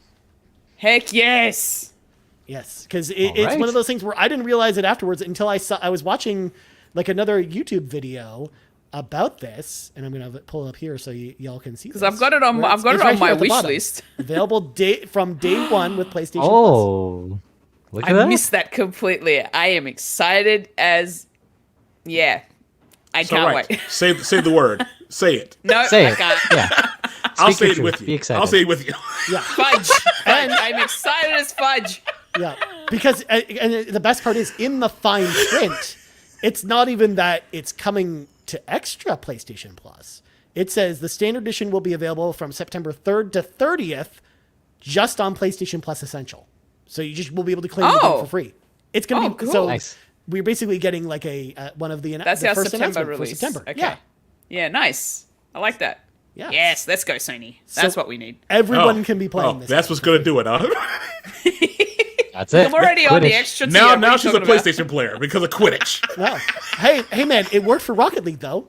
Like when you look at Rocket League, You know what? This You're is a right. clearly multiplayer game. I would have never paid for that, but I did enjoy Rocket League because it was a plus title. You're right about that. It's a pure multiplayer game. Like I think this is a perfect move for this game to get people on board and trying it out. And if they like it, they like it, and they'll stick with it. Like, and that's how you build a community for a game like this. Like, True. I think that's a brilliant move. And again, I can't believe we missed that when we talked about it after the show because it was it goes by so fast. Like it basically goes by in a second. So there you go. Ron, did you have any other games we wanted to sound off with before we move on? Man. The only game that really was a big thing for me was Metaphor Refantasio. They showed more, went a bit deeper into what the gameplay is going to be like. I'm all over that. I don't think Persona fans are going to really dig into that one because it seems to be quite different from that. But I'm all over it. I'm a Persona fan, and I'm going to be all over that game. But Ryan, you're an RPG guy though, so that's different for us. I guess. Yeah, a lot of people came in with Persona, and they don't mess with SMT and the harder aspects of that franchise. That's true. That is true. That seems like a learning curve on Refantasio, so I'm not sure about that. Now, Ron, I'm gonna love it. Did you end up watching the 20-minute showcase that they released? Yes, sir, I did. Okay. Yes, sir, I did. Okay, because I only watched what they did at Summer Game Fest because I was like, I'm already sold on this game. I kind of don't want to know more. Yeah, I'm good after their Atlas showcase. I don't need to see any more. That's going to be purchased at some point. It's happening. Yeah. Well, tomorrow I imagine we'll probably see it again at Xbox because Xbox is the marketing race. I won't be shocked. Yeah, I'm about to say 'cause that's coming to Game Pass. I think. Yeah. No, they haven't announced it's coming. No. Okay. But that doesn't mean that it won't. Yeah. Because they didn't announce that Octopath Traveler 2 was coming to Game Pass until it just showed up on the store. So, I mean, you never know. Yeah. But anyways, we should probably let some of our friends into the car with us. It is time for the carpool. Now, I don't do this very often, but I want to put it out there since we haven't talked about this in a while. If people would like to know how to submit your questions to the show, it's very easy to get your question on the PlayStation Drive. You simply join the Carpool Gaming Discord. It's free to join.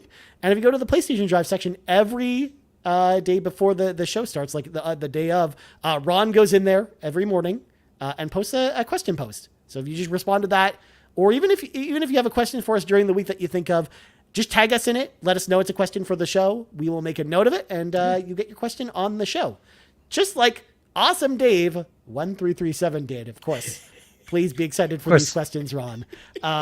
First question is, with Summer Game Fest happening currently, what is your biggest hope for an announcement, and why is it a remake of Final Fantasy VIII being released? Yeah, Ron. Tell Ron. everybody. Why is it Final Fantasy VIII? I love Dave so much, but no, that is not a game I am hoping for ever to exist. Wow. Well, they already did a re-release. We have the remastered version. What else do you want? Remake. That's what he wants. Bury that thing in Square Enix's backyard, please, and let's forget it ever existed. Let's get it over with. Awesome Dave Tell will not really let that feel, happen. Ron. Jeez. No. I'm just saying. No. The game is cheeks. Oh my Calm your farm, Ron. Calm your farm, okay? I'll relax, Max. I'll relax, Max. I had to bring the ticker back because clearly it was warranted this time. But, okay, so then if it's not this, then what is the one announcement that hasn't happened yet that we want? Starting with Ron. I would love for a sequel of Binary Domain to be announced, but it's not happening. Yeah, that would be good. I mean, it would almost be as good as a sequel to Alpha Protocol, but it's not. Oh, man, that would be so great. But like you said, it's not going to happen. Yeah. Matt, how about you? I'm still surprised and still waiting for Resident Evil 9. I don't know if it's I don't know if it's coming anymore. I thought it was going near At least okay. not announced. No, I know I'm delusional with that. Like I put in the universe. The universe is like not happening this year, buddy. You never know. Calm your farm, Matt. Yeah, calm your farm, Matt. The Xbox Showcase is happening tomorrow. You never know. I mean, Awesome Dave kind of just implied biggest hope and then threw out a pie in the sky one that'll never happen. Yeah. So, I mean, that also invites you to make a prediction. Yoko Taro could walk out with Phil and say Near 3 is happening 2 weeks from now. Yoko Taro is not walking on stage with Phil Spencer. No freaking way. That's you not never happening. know. Phil might toss him some money. Yoko Taro likes money. It's fine. Yoko Taro does like money. That is exactly. That's Phil likes to toss it true. around, so you never know. I don't know, man. I feel like after what happened with Scalebound, they don't want to go anywhere near that stage with Phil Spencer again. Yeah, that was kind of a mishap. Yeah. So probably unlikely. The safest thing I want is Resident Evil 9. Like, I'm very shocked. I'm very shocked it hasn't come up yet. I'm very surprised. I don't know what's happening. Fulia, you want Resident Evil 9 as well? Clearly. No, I'm just. You were just responding answering to this comment that I just put on the screen. I too have my PlayStation 5 shirt on. Not. Ron. I had to pretend. It's in the closet. I didn't wear it today. Good God, Ron. All right, Fulia, please save us. What is a game that you want to be announced that hasn't been announced yet? I would love to hear a Bugsnax sequel. Oh no! Yeah, she's shooting for the sky as well. It's possible. It's possible. Okay. They'd be going to a different. They'd be going there. They'll find different Bugsnax, and there'll be like maybe smaller ones, bigger ones. Who knows? Didn't they already murder everybody on the island? There's no more snacks left. So I was gonna say it would be hard to pull off the same shocking twist. Like I don't know how you would do that in a sequel. No, I feel like this time around they'll do something a little bit different, more akin to like a Pokemon style of thing where you're not using them to eat, you're collecting them for other things. So no dark twist in the sequel. No. But then it's not Bugsnax if you don't have the dark. I was gonna say that's not Bugsnax anymore. It's not Bugsnax. You want a Pokemon copy. True. That's what we're Look, doing. I couldn't think of anything else. That was the first thing that popped in my mind, okay? And that's what we wanted. Yeah. Ron's just giving you trouble for no reason here. I am. Farm Simulator 5000. That could be a pick. Yeah. There you go. Oh wow. Well, that's a Ribos. That's a Ribo answer. Y'all know what I want? Everyone knows what I want. Please not Pepsi Man 2. Pepsi Man re-released on PS Plus, so then Ron has to buy Nintendo Switch. Let's go. Let's go, baby. That's the only thing we need. King Herman, if you are listening to this, please ignore that. Please. Look, we need more games for PlayStation Plus for PS1 games, and Pepsi Man's a perfect choice. I mean, please, God, no. It's got a man who's all about Pepsi. Pepsi Man. Oh, boy. Pepsi for pizza. It's right there. It's right there. No, thank you. No, thank you. Multipass. I mean, everyone knows my real answer, which of course would just be Parasite Eve, anything. At this point, I'm desperate, but I won't go into that now because Awesome Dave has another question. I'll come in with another question with Shadow of the Erd Tree, the Elden Ring DLC, allegedly not having trophies. Do you think DLC should always have trophies? I think it's not as trophyless can really spoil some things. I also think a game like Elden Ring wouldn't be appreciated in its entirety if people only play it just to get the trophies. I honestly don't think DLC should be mandated to have trophies because you just have such a wide variety of what DLC really encompasses. Because, should costume pack DLC have trophies? As an example, I don't really think so. Like, I think Sony can't really put a mandate out there unless the mandate covers every piece of DLC, and I just don't think you can conceivably do that.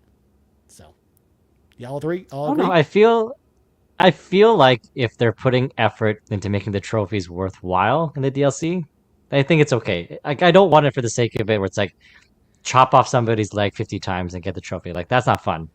But if it's like, I don't know, the trophies that I do enjoy, like, do with the speed run without healing or something like that, and it actually does change it up for a bit. I don't mind. But yeah, if it's just for the sake of like, here's some trophies and then, I don't know, wear a costume, then there's no point. Because if it's fun, then I'm okay with it. So it really depends on what they're doing for the trophy. It depends for me. I mean, it should be up to the dev. I mean, if they wanna have trophies, then cool. But if not, look, From Software apparently was just like, we don't need to have trophies. I mean, people are going to buy it anyway. That is not going to stop people from getting Shadow of the Erd Tree at all. So that's fine. I mean, even I'm still thinking about buying it. I don't need the trophies for that. It's just something about FromSoft. Something about continuing your Elden Ring journey. They don't need trophies, and Miyazaki knows this. So I just can't believe that game is coming out so soon, because it's like it's around the corner, man. It's around the corner. A week and a half, basically. So got that, and then a week after that, we got Dawn Trail. So it's gonna be a month, man. It's gonna be a month. And then Trail Through Daybreak. Well, I mean, we also have Shin Megami Tensei 5 and Monster Hunter Stories both coming to PS5 this week as well. So two really cool RPGs coming. And I plan on getting Monster Story. So that's good. Yeah. I think I'm gonna play those as well on PlayStation. But, anyways, moving on. Quaggy asks, I'm a few hours into Days Gone, and overall, I'm really enjoying it. I think Ben Studio's first problem with the game is that it came out after The Last of Us Part 1, being the second and arguably less quality first-party zombie game that came out on PlayStation in the span of 6 years is probably giving people a reason to be more critical of the game. If Days Gone came out on Xbox or PC instead of PlayStation, do you think it would have fared better, not directly being The Last of Us Shadow? What do you guys think? I'm about to sneeze. I don't think so. I mean, I think around that time when that came out, I think zombie burnout was kind of starting to happen. So I don't think whether it was the Xbox or PC release that would have changed anything. Maybe if it came before the burnout of that particular genre had came around, then it probably would have sit there and probably did really well. But it just came at the wrong time. Last of Us was kind of bucking the trend because of the storytelling. It wasn't really about the zombies at all. But yeah, Days Gone, it was just poor timing. That's all it was. It really was bad timing, and yeah, I agree with Ron. Like, I don't think it wouldn't have moved the needle if it happened to be on PC or Xbox. They wouldn't care. Outside of the timing, I do feel like the marketing was a poor choice as well, because they were leaning very heavily into like a first-party Sony story that was narrative heavy, it's serious. Number one, you cannot be following the shadow of Last of Us Part 1 in terms of storytelling. Like, that's just a foolish mistake. And number two, I've said this before and I'll say it again, Days Gone story, it's a comedy, all right? And if you don't look at it as a comedy, it's just not good writing. Like, it is not, you're not getting any emotional feels. At least I didn't. Like, I didn't get any feels at all. You're not the only one. I watched the Let's Play and I was just kind of like, this is not good. This is not good. It's ham and cheese, like, in a pretty bad way. So, like, if you approach it like a comedy, that's different. I feel like the marketing should have focused on the gameplay mechanic that made Days Gone unique, which is not just the bike riding, taking care of your bike, but the hordes. Like, spoiler alert, like, you don't actually get into like really fighting like actual massive hordes till after halfway through the game. So again, that's kind of bad. It's unfortunate too, because prior to that, it feels very repetitive, and like any generic zombie game, it's only when you actually get to fight massive hordes like, oh, this is, number one, this is stressful, and number two, it's fun and unique. And I feel like the marketing didn't highlight that unique aspect well enough, because again, they really tried their best to make it a dramatic story which it wasn't. Well, the E3 trailer I know they didn't tried do to it be. justice. The E3 trailer, kind of set it up and made it look like it was just this generic zombie game as well. So that didn't help. Right from the beginning, immediately, most people were just like, well, this just looks really generic and, doesn't look like a Sony game. So they wrote it off. And that's part of whoever was in control of making that demo. They should have looked at that and said, yeah, this isn't a good look. And they should have either did another demo or they should have just said, you know what, let's not make an appearance right now and put that off. But it is what it is at this point. It feels like it wasn't set up to be successful, which is unfortunate because it's a good game. It is a good game. It is quite fun once you get into it. So it's unfortunate. But no, if it was on other platforms, they wouldn't carry it regardless. Yeah. I mean, I'm just more upset that y'all got the names of the enemies wrong because they're not zombies. They're freakers. This is a freakers game where you're fighting freakers, okay? They sure are. Duh. I didn't care about the game enough to care. But The heck is a freaker? It's like a zombie, but they're called freakers. Okay? That's Okay. how it works. They freak out. They freak out, Koala. Like, woo! Yeah. They're freaking. It's not a zombie. That is name. actually what they do. That is actually what they do. That's actually accurate. what they called. Yes. They're all called in the game too. So, but also the other point that I'll mention that we're looking at this from the hindsight of 2020, like of 2024 at this point, where the game has been patched a lot. A lot of the reviews when this game came out were poor because the game was very buggy when it came out. That's true. And it needed to be patched That is a true. whole lot. And and y'all know, like when a game has like a 70 Metacritic average, of course it's not going to sell super well unless there's like something really revolutionary about it or something that really pulls people in or when it has really positive word of mouth. And that positive word of mouth just came too late with this game. Yeah, where, the cult following came way after the game's release. yeah, like after True. the game was patched and updated, and had additional content and stuff like that too. Like I think that's why like this game really failed. It's on top of the things you talked about before. Not only was it marketed poorly, but it also was buggy at launch. So it led to just a very, very slow start for this game. But we'll see. Maybe they'll do a sequel one day. But I'm excited just to see what Ben does next, whether it's Siphon Filter or something else. I would excited. love for them to bring Siphon Filter back. Golly. That's a good franchise. And especially now that we don't, like, it's been so long since we've had Splinter Cell or, like, any other stealth games. Siphon Filter would be so good. But moving on, we got CrocoKyle who asks, I'll ask the same question I did on the Nintendo Drive this week because I love hearing how people get hyped about certain games. Is there any particular E3/Summer Game Fest/PlayStation Showcase game reveal that was the most memorable to you? If so, what game was it? So to give y'all time to think, I had some time to think about this one because one just immediately popped into my head when I first heard this question from CrocoKyle back on the Nintendo Drive. And spoiler alert, this is not a PlayStation game.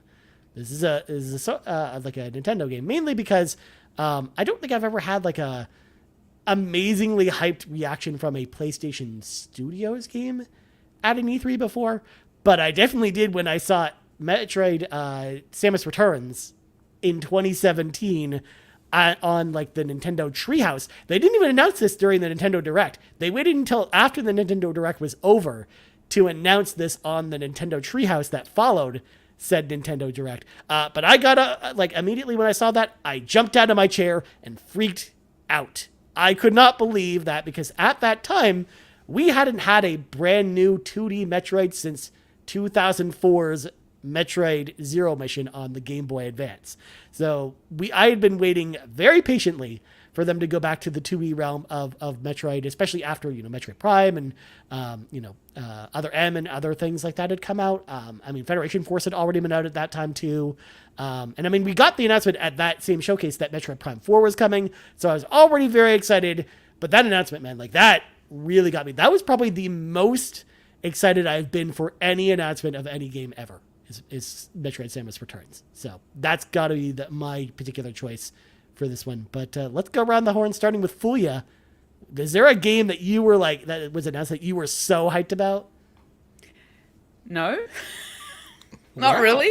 I've only been watching like Erickson showcases, I think, only recently. So in the last like 3 years. Okay. So I haven't really come across anything specific that's really got me so excited that, that I've like jumped out of my seat or anything like that. So And especially considering the fact, and I've said this plenty of times, I usually go into showcases and directs with like no expectations. But I'm not expecting anything, and then whatever I get from it, that's what I get.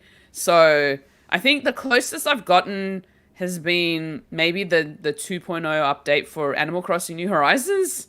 That was probably the only thing that got me really excited, just with the amount of new additions to it, like the all the different items that we were getting, the fact that we were getting cooking and farming, and then the announcement of the fact that we were also getting paid DLC from Happy Home Paradise, which was really cool. So I think that's the closest I've gotten, but even that one didn't really get me jumping out of my seat or anything like that. So there's still time for me to find my memorable, announcement, but at this particular point in time, nothing's come up yet. Okay. Yeah. I mean, I'll mark this down for when The Ranch the game comes out, because I know you'll be doing something. Oh boy. Yes. Oh boy. Yeah. Matt, what about you? I'm gonna paint a picture for everybody. All right. It's 2018. I'm at my best friend's house. Other best friend is there. We got pizza. We got beer. We're watching E3, and a trailer. The lights actually did dim for this trailer. They did in fact dim, and it's from the perspective of maybe some sort of small animal crawling up some shelves, knocking down some food. At first, very naively, I thought, is this a PSVR game? I don't think PSVR could have done a game like that, but it's like, maybe it is. It's from a first-person perspective. This little critter's running around, knocking over stuff. And then you hear some arguing. Sounds like two people are getting into a fight. And they keep struggling. And then eventually, the little creature that you're in the perspective of, it dies. Kind of unsettling the way it does. But you can still hear things, and you hear one person say, "Officer, do you need help?" And the man responds, "Sir, I've got this. Stay back." And then you hear somebody bite into somebody's neck. What is going on? And then they kind of show that somebody is biting into somebody's neck. At this point, my heart says, please let this be it, but don't get too hyped, because if it isn't, I'm going to be very upset. So I'm trying to keep the hype levels in check. They pan out, and you actually see a horrific zombie ripping the flesh out of this man's neck. At this point, I'm like, this has to be it. This has to be it. Please let it be it. A bullet goes through the zombie's head. And I said, this is it. And you see that an officer shot him in the head. But you can't see who it is. And then he finally looks up and says, Jesus Christ. And it is Resident Evil 2 Remake. Just like Ryan, I jumped out of the couch, fist pumped into the air, screamed, high-fived my best friends, and said, oh my God, it's finally happening. I will never forget that E3 trailer. And I still watch that trailer specifically because you can hear the live reactions. When they scream in the audience, I screamed. It's the exact same thing. I actually watch that regularly just to bring me back to the moment. Everything I wanted, just the cinematics, the action, and then the mic drop moment is at the very end when it says January 2019. Mic drop, it's coming out in 7 months. Like, what more could I want from an announcement? The game I've always wanted, it's finally here. Because they did announce it a few years back, Capcom. Yep. They had like a little promo trailer. He's like, we do it. Well, fun fact. But after that trailer, they announced it when, I think right before Resident Evil 6 was coming out. And it was like them standing in front of like a poster just with Resident Evil 2, like the logo on it. And they're like, hey, just so y'all know, we're doing a Resident Evil 2 remake and we don't know when it's happening. Okay, bye. In Japanese. Yes. That's literally what it was. And radio silent. And like Ryan said, this is, right Resident Evil 6 time where it's like, I don't know if Capcom has it in them to keep going just with their track record. So radio silence. So that's why this trailer totally caught me off guard. And it honestly was magical just because I was with my two best friends who also are into Resident Evil. So I think that added to the experience. And it's kind of sad because don't really get that those kind of experiences anymore. Like, I don't think we watched any 3 after that, and we never will again. Sorry to end off on a sad note, but I'll never forget that. Like, just fist bump, and I really wish I did more stuff when the time, because I think you were able to watch E3 at Cineplex theaters, Yep, right, Ryan? you could. Like at the You theater. I think you still can with certain shows. But yes, that was Nice. because you could go for free. But- Like that was the best part. You just had to snag tickets. It was Because free? I went to a couple of those. Yeah, it was free. Oh, Or at least every time See, I went, like- it was free. Yeah. I missed out. So I don't know. You like Ryan? You like that story? Did I put you in? You did I did a make you great feel job. what I felt? You did a great job. Yeah. You really painted. I hate picture, that I'm baby. next. I wish I wasn't next after that. That was great. People People are gonna be pissed with me. They're gonna be like, Ron, set the tone. I can't set the tone. It's over. You Matt got this, killed Ron. it. You got Good this. Lord. You got this. Final Fantasy VII remake, when that first like real trailer came out, man, that was it for me. Before I knew what it was Real going one. to be, living off the OG feelings that I had, and then it sets the music, and just you see him walking in. Cloud's got the sword, and they're just walking in, and you're just like, yeah, and just everything that the crowd was going through. I was in the house. Me and my daughter watched that. I was going nuts. So I was just like, this is what I'm talking about. Yeah, just man, that was just a great thing. That was just a great thing. That E3 was rocking anyway. So yeah, man, that's definitely my pick. That was like the E3 of dreams, where there was like so many cool announcements. Last Guardian was still alive, Yeah. Well, I mean, that's when they announced like Crash Bandicoot was coming back, and I think they did something for Shenmue too. They had the Shenmue Kickstarter. They announced the Yeah. Shenmue 3 Kickstarter at that announcement. Yeah, like that's the thing.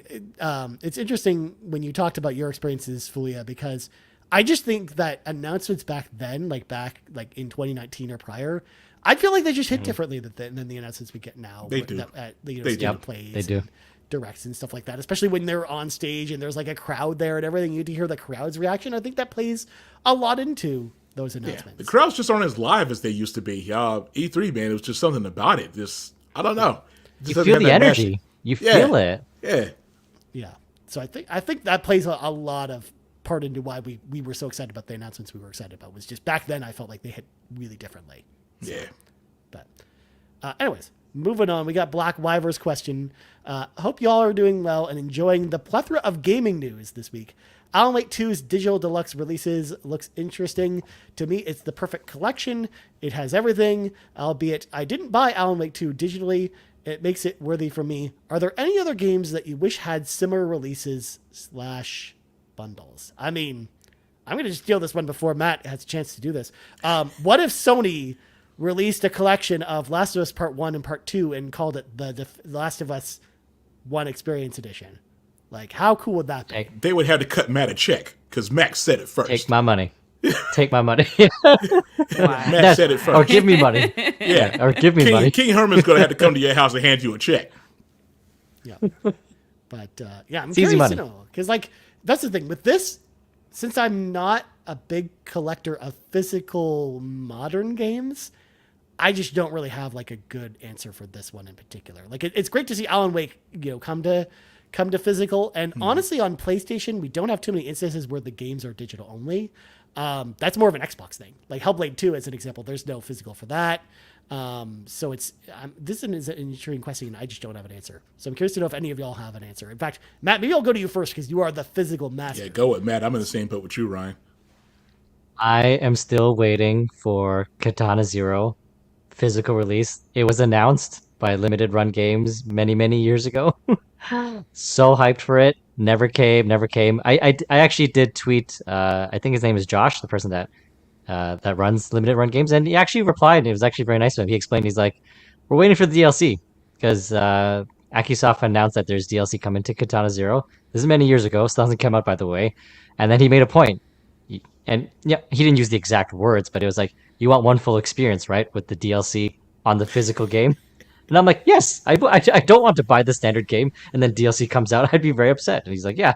So we're waiting for DLC because I'm pretty sure when they announced it, like they already had all the physical stuff ready to go that they wanted to. But I guess now they're just waiting for DLC so they can put it onto the actual physical media. So I'm still waiting for that. Like, I know Katana Zero, the Akisoft, it's like a one-person show for the most part. So I'm being patient as much as I can. It's going to get released But- at the same time that Metroid Prime 4 and Silk Song and Little Devil Inside. There you go. Wait, but Metro Prime 4 is coming out this year. What are you talking about? Yeah, it sure is. It is. It is. Yeah, February 31st. At this, yes. and like he keeps dropping little snippets of video game footage, and I'm like, this is like expansive. Like, is it just gonna be a sequel, which I'm okay with? I don't know. Just give me more Katana Zero. Like, put that in my veins. I love that game. Just need a physical copy so I can just hold it, Snuggle it. get all the vibes, snuggle it. Yes, Ron, you know what I'm talking about. Fully, did you play Katana Zero? It's from 2017. You know she is 18? not going to play that. This I've never even Cyberpunk heard of it. Game. You'll like the music at least. That I can say. Yeah. La-di-da. There we go. La-di-da. Apparently. There we go. Yeah. I will also say, I guess the only thing I want that we don't have is like a collector's edition for Silent Hill 2 remake. Because I love Silent Hill 2, and I would throw money at Konami to give me a collector's edition for Silent Hill 2, and they're not doing one. Oh, well, I would love Konami do a Suikoden collection, so yeah, that would be great. A full Suikoden collection. I 1 through still 5. think that there's hope that that gets announced at the Nintendo. Oh, I showcase. hope so. Yeah, the Nintendo Direct, I have faith, because that's where they originally announced it, was at the Nintendo Direct. So Yeah, give me all that. That's fine. yeah. All right. Final question of the week comes to us from Kiku, who asks, if you had to marry a character from a game that you played this year, who would it be? This is an interesting question. This is too easy. Oh, this is look at too Koala. easy. She's thinking about it. Oh, thinking Matt, since you already you said This it was is- too easy, I'm going to go to you first, since you're ready. Ron, It you can better say be- it with me. It better be Tifa. Who am I going to marry? It's better going to be be Queen Tifa Lockhart. That's what I'm talking Like, about. No, like I don't even need to think about it. Yeah. Like, she's easy on the eyes. Okay, that's Respectfully, actual of factual. course. Respectfully. Respectfully, of course. But she's a kind soul, and she's very compassionate and very caring. Don't want to spoil what happens in OG Final Fantasy VII, but she's very caring, especially for Cloud. She's a nice Stuff lady. happens, like- Yeah. She's a badass. Very nice. And that thank you, Ron. She is such a badass. Like Yeah, man. it is so satisfying using her as my team lead, just the way she staggers enemies, builds up that unbridled strength, unfettered fury, and just gets the just wreck fools. Like I love you. She's such a badass. So yes, respectfully, of course, Yeah. I would gladly marry Tifa Lockhart. Yeah. Would she marry me? It's a different question. It's not what Kiku asked, so we don't need to talk about that. Yeah. But I would marry her. It's restrictive enough being from a game that you already played this year. But Fuya or Ron, either of you want to marry video game characters this year? I do, but I'm interested in what Fulia has to say. I want her to go first. Oh. Fulia, I really? don't really have anyone because all the games that I play don't really have any characters in it that look good. What about the windmill? Kratos. Millie. Kratos. From Build Kratos. Kratos from Come God on. of War, As Ragnarok. if. What's wrong with Kratos? Just- Come on. Wow. Kratos? No. Oh. He's a All right, leader. all right, He's hold a on, father. hold I on. guess he's a little too alpha hold on. for her, I guess. No. What? No. He's got a soft He's spot. too much. Okay. No, he's Look, too much. he's got ashes glued to his body. I don't know if that's the person you want to marry. Yeah, come on. He's a killer. He's beautiful No. on the inside. Okay. Like I'm good. Once you get to know him. Wow, I'm good. Jesus. She's played so many farming games. I guess it'll be a carrot. No. No. Hold on. Wait. Ron, Please you'll tell be, us. You'll be impressed with this one. Okay. Let's go. Kazuma Kiryu from Yakuza 0. There you go. Yes. Yes. Good choice. Yeah, man. There you go. He's that dude. Yeah. I would gladly marry him. He's coming out of. He wants to be a good person. He doesn't want to be a Yakuza anymore. Yeah. I'll gladly help him turn his life around. Oh, Koala, be respectful. I am being respectful. Calm your farm. Calm your farm. Being Calm your very- farm. I Hold don't on. know what you're talking about. I don't know Relax, what you're Max. talking about. Oh, my goodness. Excuse me. Get your mind out of your the farm. gutter. You just brought the Calm Your Farm count up to 4. Okay? We What's have happening to. here? Yeah, she was getting a little out of control there. Be respectful. Yeah, I was No, gonna get no, outlandish there. No, I feel Yeah. like she's got good points there. Nah, I mean, I am look. being very humble and respectful Yeah. about my choice. Yeah, nah, Not he's that guy. in- There. Yeah, he's that guy. Nothing wrong with that. Yes. Nice All right. choice. Ron, what about you? Centennial Case, the lady who played Kari, very respectfully. She is. Oh, boy, I'll marry that all day. Any day of the week, anytime she wanted to get married, I will put a ring on that. I will walk to the nearest place that I have to. Yeah, very respectfully. Respectfully. Very respectfully, of course. Yep. Of course. Yeah, Kari's fine. She is, yeah. Nice. As for me, I played a little game called Metroid Other M this year. So my answer is Samus Aran, because she's my favorite video game character. And, I love, for similar reasons that Matt talked about with Tifa. She's number one, she's badass. She's got her own spaceship. Sir. She's got this cool suit that she just goes around on. She's a bounty hunter, which is a cool profession. And she's probably got a lot of great stories about all these, bounties that she hunted. So I feel like we'd have like a lot of great things to talk about. And overall, I think she'd just be a cool person to just pick her brain about all kinds of stuff. So I feel like she'd be a great pick. So Samus Aran is my pick. So there you go. Yes, Sky, play Centennial Case, definitely. Yeah. So there you go. I think that's going to do it for this episode of the PlayStation Drive. But before we go, we got to say thank you to all of our patrons over at patreon.com/carpoolgaming, starting with our ultimate producers, Jonathan Brown, the man behind the music on this podcast, as well as the Xbox Drive. You can find all of his music over on Purple Monkey Entertainment at the linktree, linktr.ee/PME/JIB. And Cwagmire, who humbly reminds you that the best babes are in fact Xenobabes. All the links to all of our ultimate producers can always be found in the description of this podcast. Our platinum producers, Robby Bobby Miller, Tim Paullin, Smokin Joe, and Toxic. And our gold members, Adam K, Anna, Awesome Dave 1337, BobLoblaw, Brad Moore, Brian Reese, Cecily Carrozza, CowboyDangerD, CrocoKyle, Dan and Luma, Dannohh, Drellesh, Emily O'Kelly, Hoppel, Jan32, Patrice Mallette, Peje EP, Samuel Nessling, Shane Erickson, Tech Mike, and Tim Aulph. Huge thank you once again to all of our patrons over at patreon.com/carpoolgaming. And if you want to head on over there and get some exclusive content, choose the tier that's right for you and hop in the car with us and power this carpool. Because obviously, Patreon really helps keeps the lights on. So huge thank you to all of our patrons over at patreon.com/carpoolgaming. And now Ron Plugs go. PlayStation is going to be Savoy Prime. Xbox is the same. So is Steam. Backlogged. Savoy_Prime on Twitter. And if Wakana Matsumoto is listening, my DMs are open. Respectfully, of course, though. Respectfully, of course. I'll marry you today. Jesus. Please save us, Matt. Where can people find you? You can find me as Nagachaka on Twitter, in the Carpool Gaming Discord, on TikTok, and Nagachaka12447 on Instagram. Nice. And Fulia, where can people find you? You can find me at Foolish Fuji on X and Instagram and Twitch and YouTube and all those things. But you can find all those links and more foolishfuji.card.co. Card with 2 R's.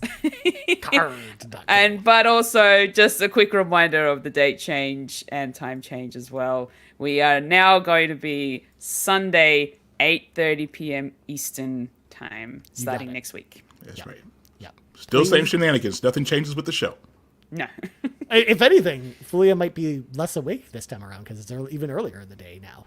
But no, it'll actually be okay that time. Yeah, okay. Because it's morning time for me, so it'll be like 10:30 a.m. for me. Oh, that's not so bad. Yeah. Last for me, you can find me over here cheering for the Florida Panthers to win the Stanley Cup. They won tonight 3-0 against the Edmonton Oilers. Let's go, Panthers. What a buster. Wow. Damn. Also, you can find me over on Twitter, aka X, at Ryan Turford. And you also find us on X at Carpool Gaming. Also, shout out to the 36 people currently watching us over on X right now. Because thank you for watching the show. And thanks, everybody. You can also find us right here, youtube.com/Carpool Gaming. And don't forget, Summer Game Fest, Day 3 tomorrow, twitch.tv/Carpool Gaming Live. We will be there starting at 1 p.m. tomorrow, so please be excited. So, until then, friends, I'm Ryan. We've been joined, of course, by Fulia, Ron, and Matt. This has been the PlayStation Drive, episode 153, and I totally didn't bungle the outro, I swear, and we're out. Good night, Adios, everybody. friends. Adios. See ya. Goodbye. Thanks for checking out this week's episode of the PlayStation Drive. Now, before you drive off, please make sure to like and subscribe on YouTube and follow us at Carpool Gaming on socials. Don't forget to check out our awesome merch on carpoolgaming.com, and you can also support the show on Patreon at patreon.com/carpoolgaming.